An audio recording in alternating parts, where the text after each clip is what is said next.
Dr. James, Dr. Mike, weekly webinar answering all of your YouTube, not Instagram questions. I can't tell which I hate more, the Instagram questions or the YouTube like trolls. What do you think? It's tough. So I mean, the YouTube people are faceless, so it automatically makes some of the questions more absurd. Then again, the Instagram people are faceless too sometimes. Anytime you're faceless, it's always a bad sign. Yeah. I don't know. Lately, I've had like a resurgence of people asking me questions, which is funny because I haven't been very active on social media for the last several months. And people have been hitting me up with questions. And I've gotten so many of the like, hey, Dr. James, insert thing, thoughts? And I have to like, politely scold people like, thoughts is not a question. Thoughts is like you asking me to word vomit an encyclopedia's worth of information on some topic. Like, what do you want to know? Folks, if you have a question, make sure it's a specific question that you've thought about and formulated. Thoughts is not a question. Yeah, 100%. All of the thoughts. All right. So I want to start with clearing something up really quick. So a gentleman named Eruption89. Oh shit. He's down there somewhere. I could just Eruption 69. No, unfortunately not. Oh, is it on the YouTube? It is, but it's pretty far down. It's right below the big R of Ryan. But it's taking a minute.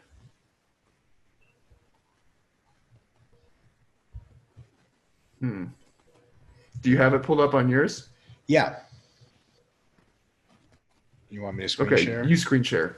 Because mine's taking... Okay. Yeah, mine's too slow. All right. So people don't have to watch me painfully scroll through on my DSL speeds. Right. So he said my question was misquoting you and that you haven't said intermediate should be in the 5 to 10 rep range.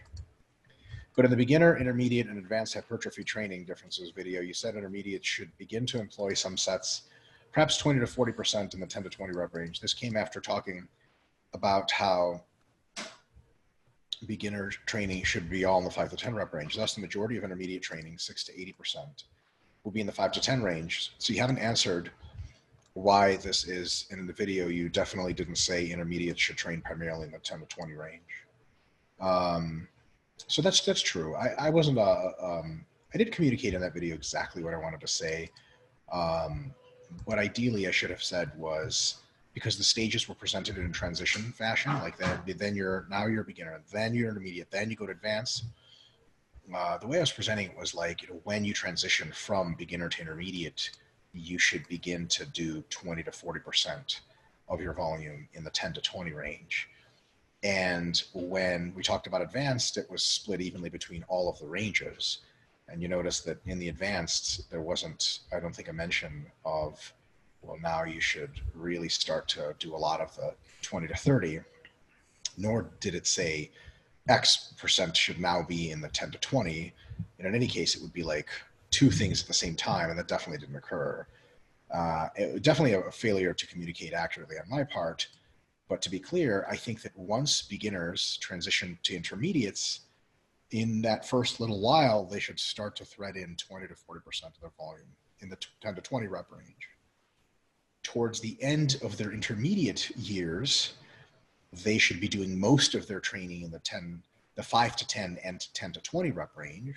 If I had to put a number to it, maybe like 40% of each, and then sort of start to use the 20 to 30 rep range when they transition to advanced.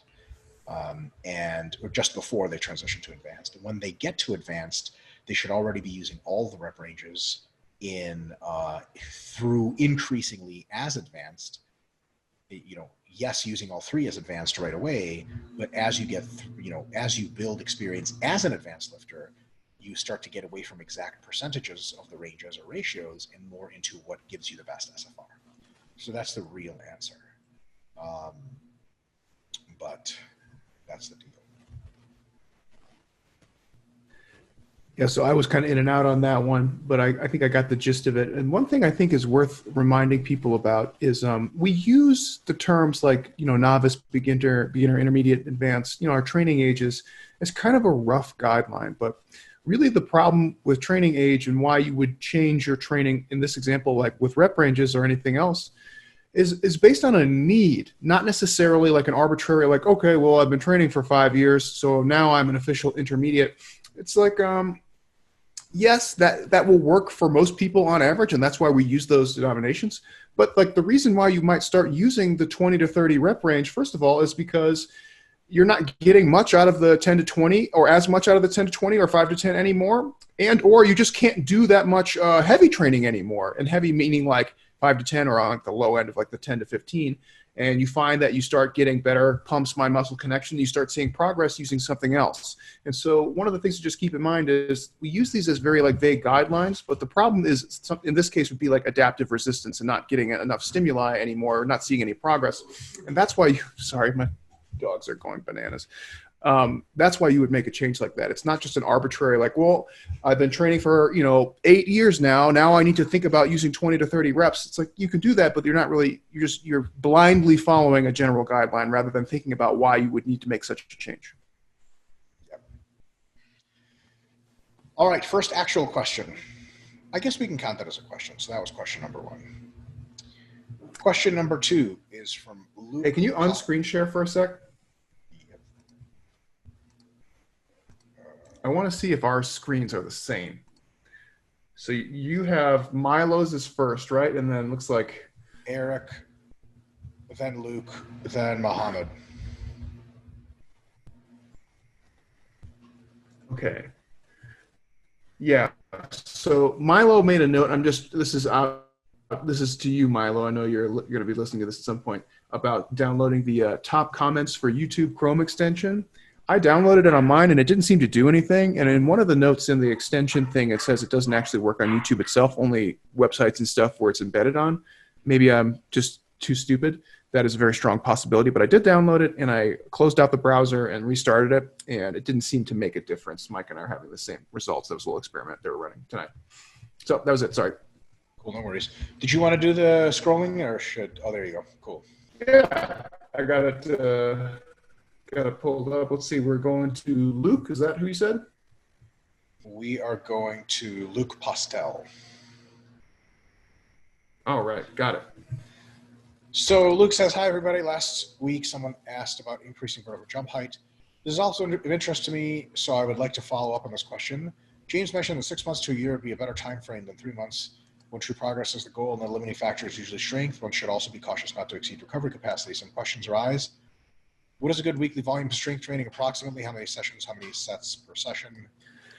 So that one we can kind of nip in the butt early because that's just a total individualized question. We can give some like very rough, vague ideas, but a good starting place would be to take what you would do during your hypertrophy training. And I'm assuming that most of the people who listen to this are very much interested in hypertrophy training and probably have a good baseline on that.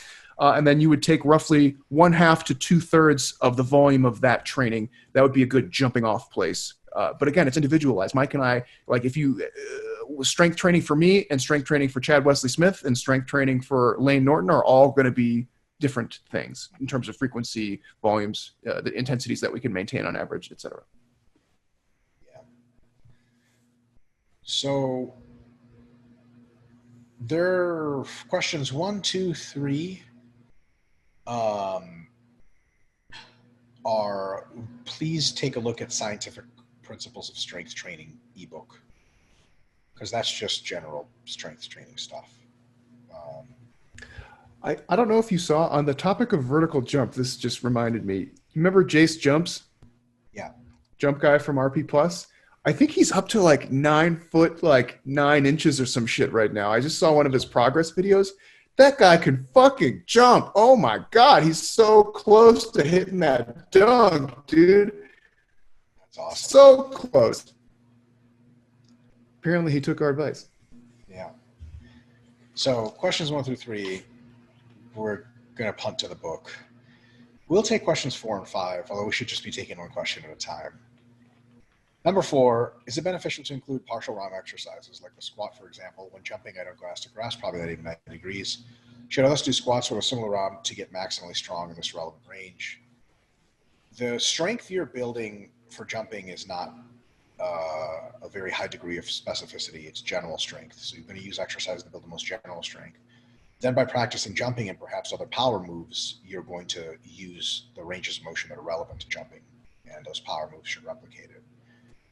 So at the end of the day, you can use partial lifting and partial squats to build strength that is a little bit more specific to jumping, but it might not have a stimulus to fatigue ratio that is better than doing full squats. So we'd recommend mostly doing full squats. And then the next question of, should I spend my volume only on the most relevant exercise like power cleans and squats, or to isolation exercise like leg curls and extensions also replaced in the program?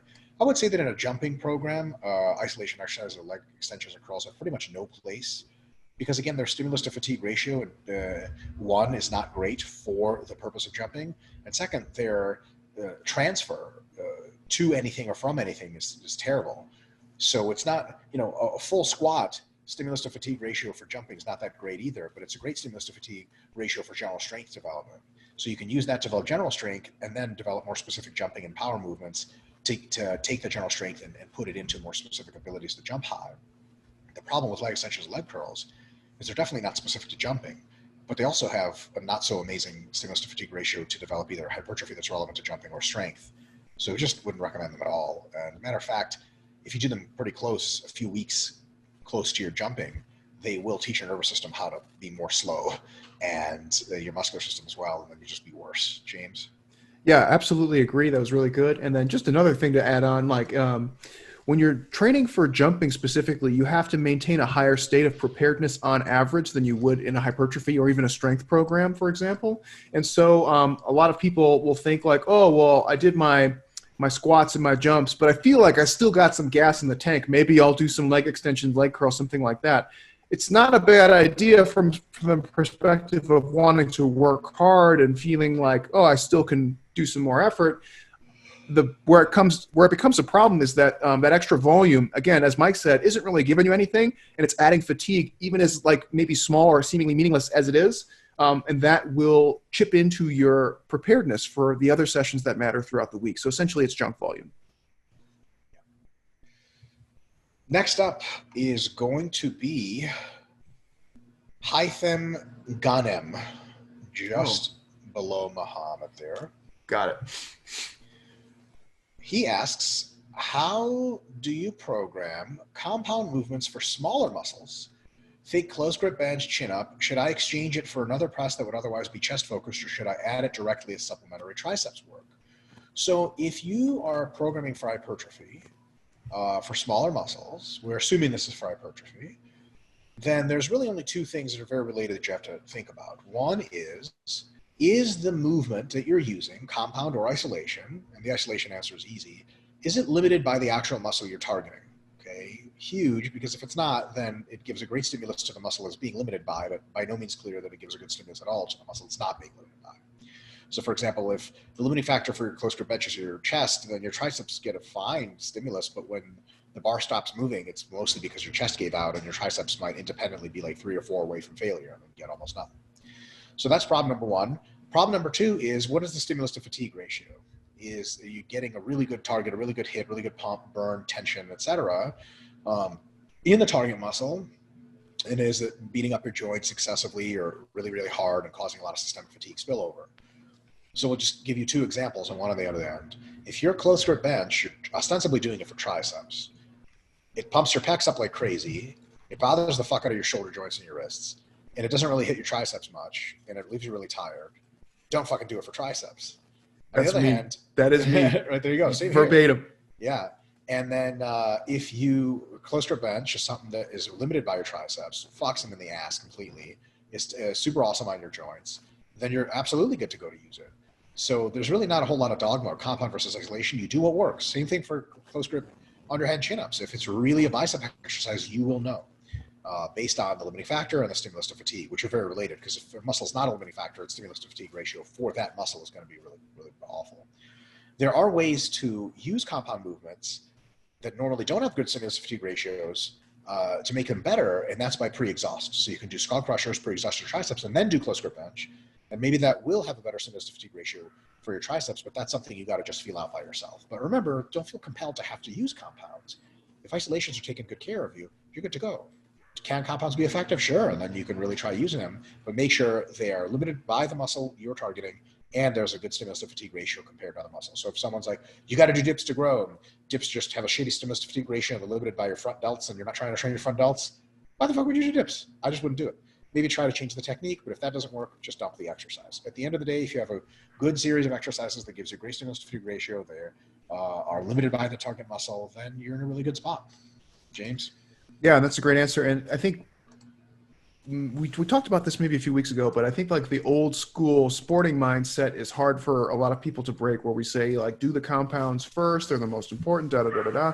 And it's not a bad recommendation, but bodybuilding and just hypertrophy training in general is much more forgiving in terms of exercise selection, so long as it meets the criteria of stimulus to fatigue ratio stuff, right? And so in that case, like, you don't necessarily have to bench to get a huge chest, or you don't necessarily, like Mike said, you don't necessarily have to do dips to get huge triceps. There's lots of other options. It really depends on how you respond, your technique and your ability, even just your conscientiousness in that movement to make it very stimulative for yourself. Some are just better than others for some people, and that's perfectly okay. So you don't have to think like, well, I'm training arms, so I need to do like compound stuff for my arms. You don't have to. You don't have to. Yep. Very, very good insights. Oh, I got a screen share. All right. Here we go. Uh-oh. Ole R. Ole. Questions about muscle twitching. I get there, I think he said, these mini contractions are twitching in my left tricep throughout the day. Currently in week 3 of the meso, performance is still solid. I'm not doing it on a reasonable amount of volume and intensity. Is there cause for concern when getting muscle twitching, or should I just chug along? Honestly, Ole, I didn't want to be the person that tells you this, but you're probably going to die. And it's going to be bad. It's going to be a closed casket funeral. Your tricep is actually now a proto-atom bomb that will soon explode, killing not just you, but your family. But in all reality, sometimes twitches happen for no good reason at all, even when you don't train a muscle. They'll just start doing it. Every now and again, my eyelids will twitch, and then they'll stop twitching. Twitching that occurs right after and within several hours after the muscle has been used extensively are a symptom of what we call perturbation, that something happened to the muscle that was really disruptive to it. And they're a good sign that you did a good job. So for example, if you ask yourself, did I train my chest hard enough? And your chest is like twitching on you every now and again, like pretty intensely after a workout that slowly recedes after 5 or 6 hours, you probably are going to get really sore. You probably did enough. Okay. If someone said, I don't think I'm training hard enough, but after every time I train my hard muscles, I get these twitches for a few hours, be like, dude, you're probably good. But if you don't get the twitches, it's not cause for concern. And if you get random twitches throughout the week, it usually just doesn't mean a goddamn thing. I've had them all the time through muscles. I can't correlate to anything. They're not related to anything seemingly. And that's it. James? Yeah, the only time it's really noteworthy is when you are having like functional overreaching symptoms and you're having like painful spasming, like when you're trying to take a shower or something and your biceps are like, it hurts like fuck. That's one where you're like, okay, I'm probably pretty overreached. I might, maybe not go quite as hard next time. But for the most part, no, the spasming's not a big deal. Somebody made some funny comments below. I get it in my my big toe, actually. I'll start getting like the like mediolateral twitching, which feels really weird. But if I just sit still, toe will be like, whirr. I'm like, oh, what is happening? Gross. But like Mike said, it's usually not a huge deal. Oh yeah, this guy, here we go. Young Piss Pig. That's quite a name. Wow. People, funny names down below. All Brain right. baby. Yeah. Let's scroll down to Stephen Ma. He's right below the super orange K of Clausosaurus. Got it.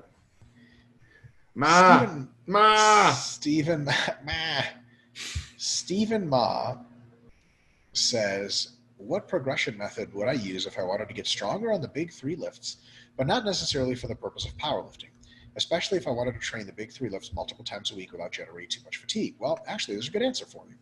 So if you want to get good at powerlifting, you at least occasionally have to make sure that you do a peaking phase, which is sets of 1 to 3. And that does fatigue you a little bit. It does beat up your joints a little bit.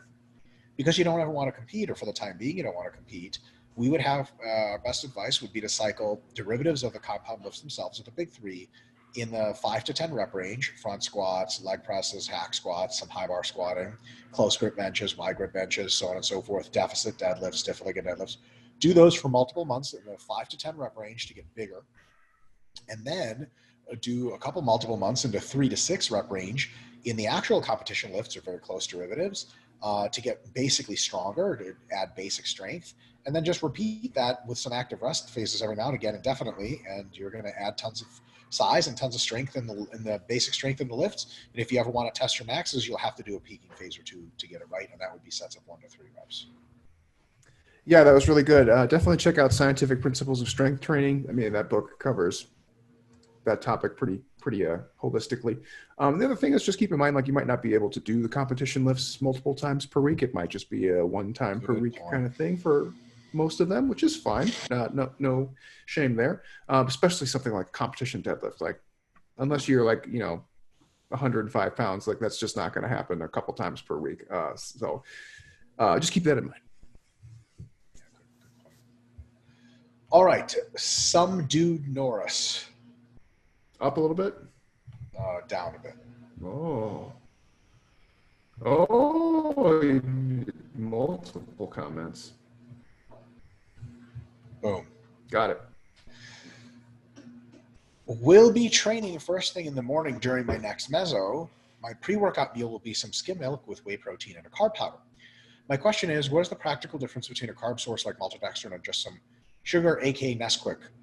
P.S. I'll be training twice per day on 2 of my 6 days. So the first thing is, I don't know if Nesquik just has regular sugar. I'm not sure what's in there. It might be high fructose corn syrup, which behaves a little differently than table sugar.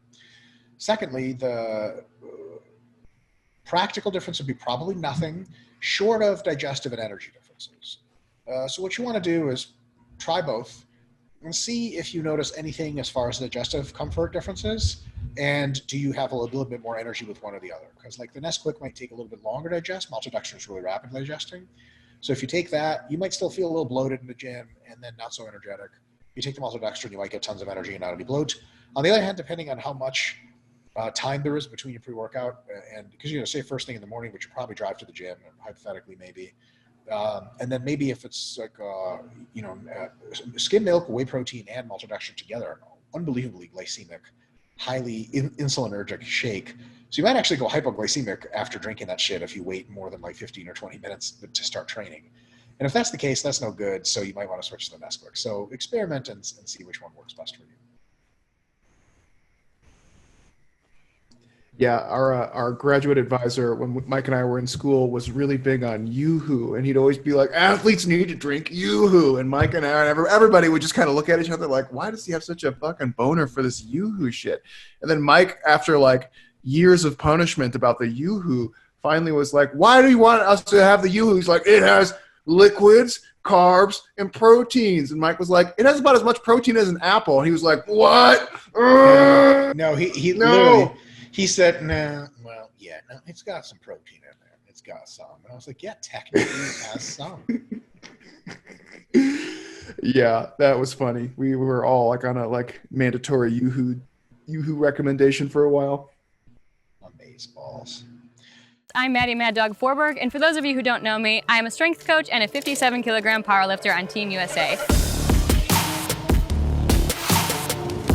I like that I can program into the RP Diet app what time I'll be training, and even if it's a light, heavy, moderate kind of session, and that will, differentiate the kind of macros that I'll need, and it can let me put in how long my training session is going to be. I use the RP Diet app during all seasons of powerlifting, whether I'm cutting weight, bulking up, or even right now, maintenance, keeping on the same weight that I am.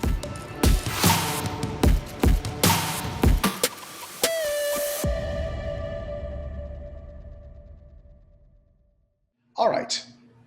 Scrolling down here pretty far below the orange of Matt Cocker, we have our old buddy, Mantas Piliputis, from the great nation of Lithuania. All right, got it. So he says he's got 3 questions, which is down from his usual 500. So we'll take a shot at these. Says, when cutting, would it be best to try to retain as much water weight as possible to maintain strength? No. Water weight does not have a one-to-one relationship with strength. It has an optimality curve, which is usually results euhydration, not hyperhydration, is best for strength. If you're bloated, you get weird body, you can get weird blood pressure issues and almost pass out with heavy weights, or your leverages will be off. You just don't feel your best. So not as much water as possible, but a good amount. So you don't want to cut all your salts out or something. The reason people bloated a lot back in the day to maintain the most strength is because they were trying to fill out their powerlifting equipment and get as tight in it as possible. That's really the only reason. Nowadays, strength athletes don't do that. Yeah, that seems silly. There's really no incentive to do that at all, and probably disincentives from a health perspective of just doing things unnecessarily to retain water. Yeah. Number 2, during a cutting phase, is it generally better to only drop calorie intake and apply hunger management strategies, but not increase cardiovascular activity to avoid transition intermediate to slow twitch muscle fibers? We have answered this question 400 times. We really have. So just a real super brief answer. If you're a strength athlete, you probably shouldn't be doing any cardio. If you're a hypertrophy person, then you can do as much cardio as is best for your stimulus.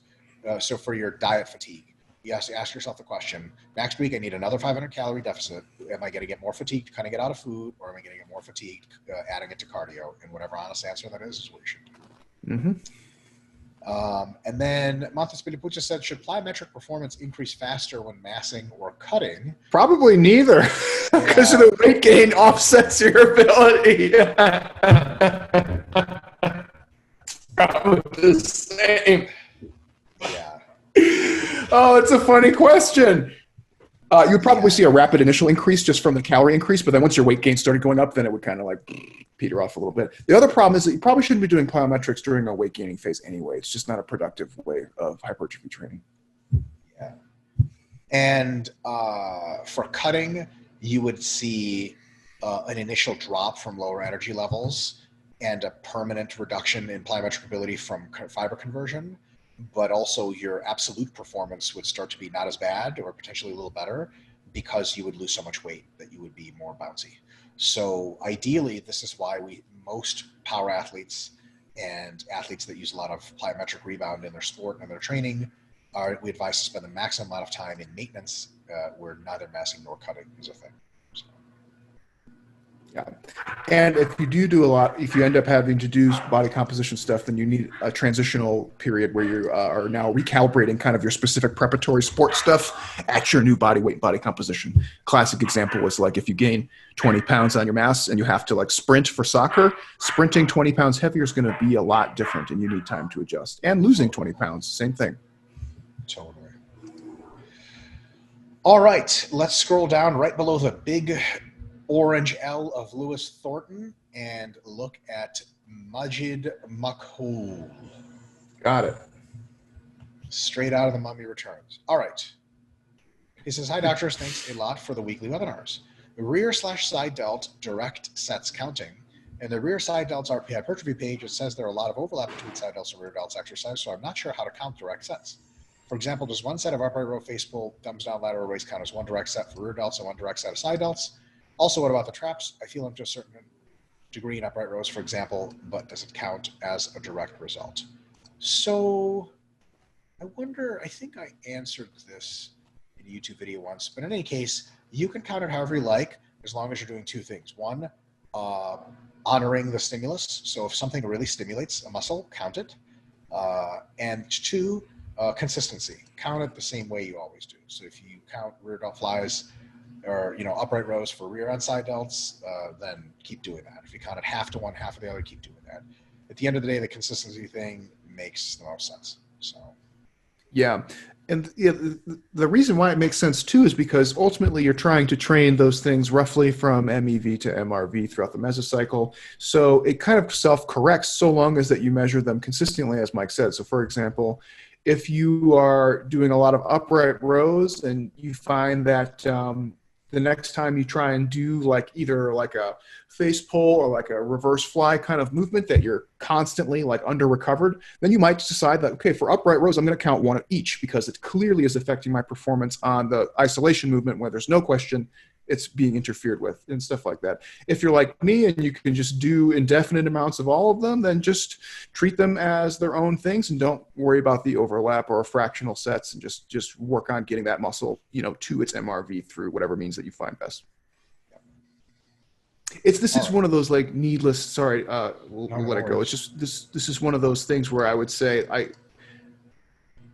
Mike and I made up the nomenclature for the volume landmarks, right? So of all the people who appreciate the idea, it's us. But at the same time, this is one of those things that like I wouldn't fuss over too much. And this is coming from one half of the crew who made the volume landmarks, right? So don't fuss over this too much. This is one of those like you're just spending too much time doing math, not enough time just like looking at performance, listening to how your body feels, you know, going forward with that. Don't overthink it is my point. All right. Number 2 question from Majid is exercise ordering. On legs day, for example, I do squats, then RDLs, then leg press, then leg curls, then lunges. That is, I like to alternate between muscle groups, right? And not do them all one after another so I can let the muscle rest a little bit and perform maybe better. What do you think about this? Should all muscle group exercise be done one after another, alternated? What about smaller muscles? On chest, I do triceps, calves, triceps. And on back day, I do biceps, barbell shrug, biceps. I think this is not the best idea. And this will be explained extensively in upcoming book coming up in about December for Scientific Principles of Hypertrophy Training.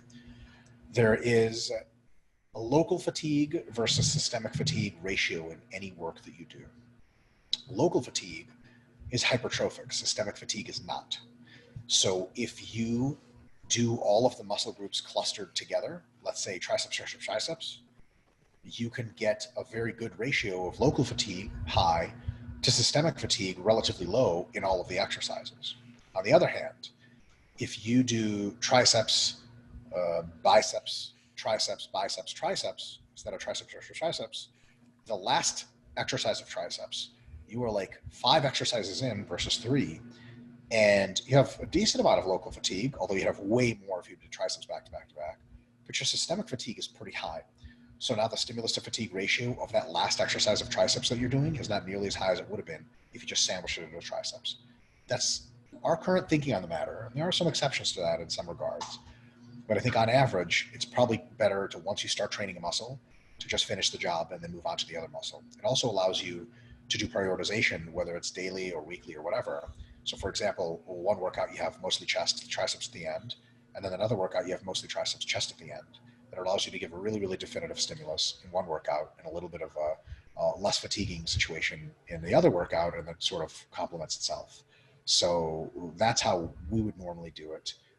You'll also realize that if you train splitting muscles up a lot, you end up getting not as sore from the same volume. And I don't think that's a good thing. I think that's a not great thing, because I think your local muscles aren't being pushed as hard as they could be, because when you're splitting them up, you're making yourself more tired with unrelated muscles. It ends up being you can't summate as much local fatigue because the systemic fatigue is now more the limiting factor. And local fatigue is a bad thing in the sense that it stops you from performing, but it's also a good thing because it is hypertrophic. Systemic fatigue is not hypertrophic.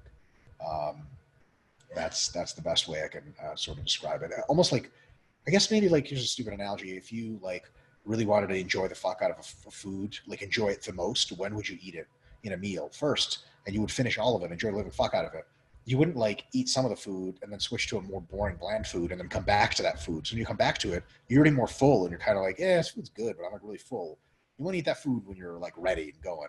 Once you start, finish it. So maybe that's a stupid analogy you could use, but that's the idea. I think it worked just fine.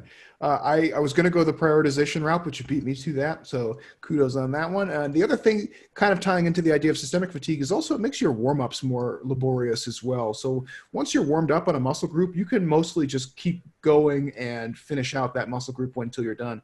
I don't know I was reading like that one, like if I did like RDLs and then had to do leg press, and then had to come back to something else, hamstring, I'm not going to go right into that first set. I'm probably going to have to do at least one like feeler warm up set, and that's just another way of accumulating more systemic fatigue. Yeah.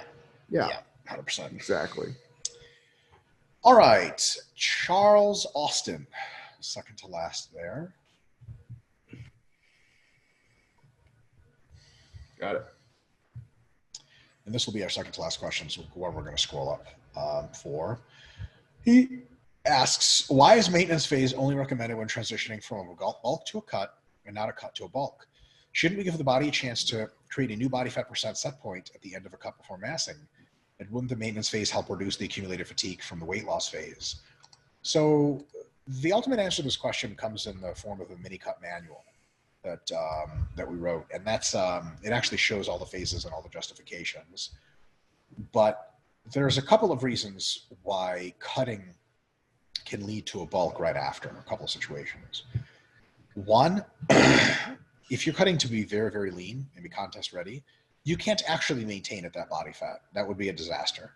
So you have to do a mass phase right after, by definition. So there you go.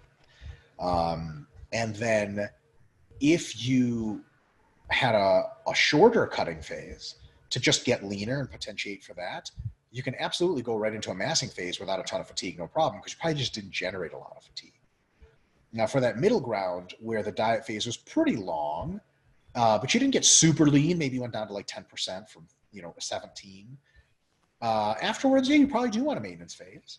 And then you could start a massing phase after. The thing is, after a bulking phase or a massing phase, almost always you want to do some sort of maintenance phase. But after a cut before a bulk, you don't always have to do a maintenance phase, and a lot of times you don't. So that's the more complicated answer, which is why we recommend a maintenance phase not only when transitioning from bulk to a cut, but that's when we recommend it for sure. And then we don't necessarily say it's a bad idea after a cut before a bulk, but you got to have some justification for it. And there are distinct circumstances, like your cut was really short and you're ready to mass again, where you don't have to do it, or you got to super low body fat and it's a really stupid idea to do it. I had a discussion once with folks that were, I think like Lyle was saying, or somebody was saying, like it was like a natty bodybuilding thing where like you don't grow any muscle right after you're that lean, so doing a mass phase is fucking stupid right after you do a contest phase because you're not lean, or sorry, you're so lean that you need to reestablish testosterone levels and all this stuff, and you have to it's pointless to do a massing phase. And then I was just fucking with people at this point, just intellectual bullying. I was like, okay, I gotcha. So what's the solution to? And they're like, you have to do a maintenance phase. And I was, so what's the solution to fixing the hormones? They're like, you have to get unlean. You have to intentionally gain fat to get better hormones. I'm like, and how would you gain fat? Would it be through a maintenance phase? And they were like, crickets. And I'm like, you fucking idiots. That's a fucking mass phase. That's how you get fat. You don't get fat maintaining. Like literally by definition, you would just like stay at super lean and be miserable continuously. So it's one of those things where like, that's just an example. After pre-contest, you want a massing phase, and not all muscle gains are directly happen when they happen. A lot of it's delayed building of structures and stuff. So you can absolutely have a really productive massing phase right after. Although after that, shortly, you will have absolutely, once you get back to reasonable body fat, it is absolutely a real good idea to take a maintenance phase before you continue on massing. 100%. Yeah, and there might be like psychological incentives too, which Mike kind of touched on already, but you might finish your cut and be kind of at that like burnout point where you're like, man, I can't think about going back to the gym right now. I'm so fucking sick and tired of this bullshit. And I get clients who do that. I don't want to say all the time, but it's not unusual, where I'm like, you ready to mass? And they're like, fuck you. That's what I think. And you're like, great, maintenance phase. Let's chill out. You'll have, a couple weeks to recover, and then you can just think about what you want to do then afterwards. And sometimes that's the course that we take, where they might do like a 15-week, like 3 meso cut. And by that, that's long. And so if they do that, by the end of that, you're like, all right, you ready to start doing that 5 to 10 hypertrophy training? They're like, no fucking way. And I've had plenty of clients where we took a brief maintenance phase and then went into massing afterwards, just to alleviate the stressors that they had going on. So that's another reason why you might find yourself there. All right, so we skipped this gentleman, but we had enough room at the bottom for his number of likes he got on his question was good enough. So James, we're going to scroll all the way back up just below Luke Postel, our first question asker, and it's going to be a big, giant orange Mohammed Nader. Okay. Mohammed Nader. Got it. Boom. So Mohammed Adair says, question on body fat settling range. Do you think it's possible to lower one's body fat settling range from around 20% all the way to 10%, especially for someone who grew up being slightly overweight? If so, how can this be done? Thank you guys. Keep up the good work. Thanks so much, Mohammed. My opinion, so there's like not a ton of direct literature on this. We have to use a ton of different sources of insight, including a lot of personal experience coaching and watching people try to do this kind of stuff. I think you can change your body fat settling range at a decent level. And I think based on if you alter your activity and eating style permanently, there doesn't at any like physiological level alter it, but at a realistic level it does. Like there's no guarantee it's going to keep doing that if you go back to eating like a piece of shit, which a true settling point would be. But if you continue to be active and healthy, there's no reason you can keep your body fat that low. However, that being said, if you start at 20%, that's just kind of where you live your life. 10% is a pretty big dream. It might happen, but I would say like you can reset to 12 to 15% would be really, really reasonable. Settling at 10%, maybe in some cases. I just wouldn't bet on that. Settling at 10%, I'll tell you exactly what has to happen. You have to make forays into like the 6 to 7% zone a few times and have a really successful renorming phases after where you sort of bulk out of that to 10% and try to hold it. A couple of times later, that might be a reality, but it's tough because going to 6 to 7% is real tough. The real answer here is whatever you want to be stable at, you have had to cut significantly below it, not to it in most cases. And that's tough. So, and it's just not in the cards for everyone genetically. So I would say, can you go from 20% to 10%? Maybe, definitely maybe, but it'll be tough. Can you go from 20% to 15%? And with really good permanent lifestyle changes, so at an anatomical level, at least maybe not hormonal, you do display roughly 12% body fat? Yeah, it's totally possible. James? Yeah, I'm trying to like tiptoe around this a little bit, so apologies if I'm fumbling with my words, but I think a lot of people often, and I don't know if this is your situation, Mohammed, but I think a lot of people who are maybe overweight think that, okay, if I could just get to, like in this case, like if I could just change my body so I could just be at 10% body fat all the time, it's going to make me happy, make me feel better. And maybe that's true, but that you might be underselling how much effort and suffering it's going to take to get there. So Dr. Mike already said, to really be able to hang on to that level, you're going to have to get below that level a few times. And the thing is, like getting to 10%, like just in this example, getting yourself to the point where you can hang out at 10% might mean that the rest of your life sucks ass because you're constantly starving, constantly struggling, constantly fatigued, constantly irritable because of all this bullshit that you have to do because your natural tendency is to be a little bit heavier. Now, that's not to say that it's impossible, but also just consider that, like, although it sounds like, oh, it's just 10% body fat, how bad could that be? It's going to be fucking terrible. It's going to be you having to fight against everything in your body, all of your cells saying, I would rather be up here right now, and you're going to have to try and bring it down over years. And I'm just telling you, don't put too much stock into that because getting there might just make you miserable. And you might have just lived a much happier, compromised life at, maybe 15, 17% where you look better, you feel better, but you can still have a social life. You can still go out to eat and you don't have to fucking weigh everything that you eat for the rest of your life. So just keep that in mind. I'm not saying that you're wrong. I'm not saying I'm right, or there's probably some gray area in between, but that much of a change is going to require a level of suffering that you might not be prepared to maintain for the rest of your life. Yeah, that's really good insight. So try, go down to a lower body fat, hold it for a bit, come up to a slightly higher one, stay there, rebound back, try again, and over some course of time, it'll probably get much easier. And then maybe, let's say you're at 10%, it never really gets much easier, but you float up to 12% and you're super stable and everything's great. And there you go, 12%. Like that would be really gnarly. So it definitely can shift. It's just 10 to 20% or 20 to 10%. It's not a few months kind of thing. It's a few years kind of thing. and it might be out of reach for a lot of people. Not to say, like, if you start at 40%, you can live life at 20% or even 15% years later, no problem. But not a ton of people can hold an average of 10% in general.